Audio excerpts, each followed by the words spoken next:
So we've done a lot of research looking at, in particular, the way in which marketing impacts on kids' gambling attitudes and also their consumption intentions. So do they want to engage in gambling when they're older? And we've particularly looked at the relationship between gambling and sport and the way in which gambling marketing within sport is changing kids' attitudes and perceptions. So kids are really different when you're researching with them as compared to adults. So we use a lot of really new innovative methods to try and understand how kids see gambling in their environment, who they think gambles, and also what they see or recall from ads. So a lot of the time we get kids to do things like draw pictures of what they see in their environments. We use little games and matching activities.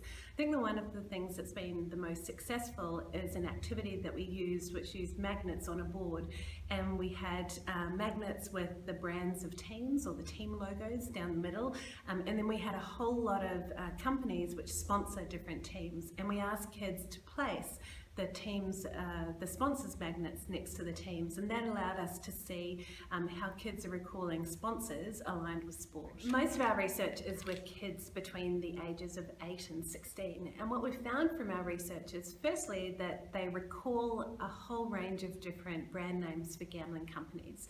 So in our research, 75% of kids can name at least one gambling company or gambling brand, but 25% of kids aged 8 to 16 can name 4 gambling brands. This shows that they actually are starting to absorb some of the marketing that they see. Along with that, kids can also tell us very clear creatives and plot lines within gambling commercials. They're able to tell us very specific promotions, so cashback deals, but also, and perhaps more concerningly, 75% of kids in our research say that they think gambling is a normal or common part of sport.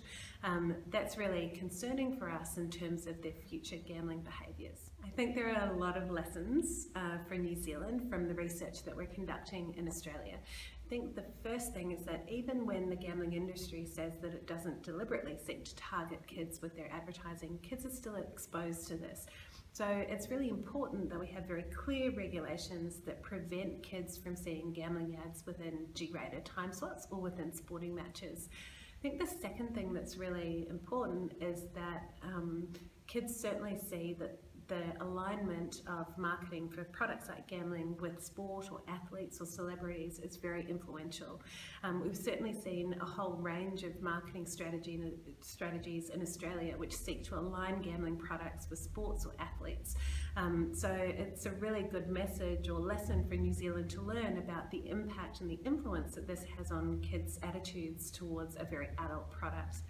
And I think the third thing is around just the saturation of marketing and the impact that that has on young people. There are some very subtle forms of marketing, like sponsorship, that kids really don't understand but do recall. So they're able to associate gambling company logos on team jerseys.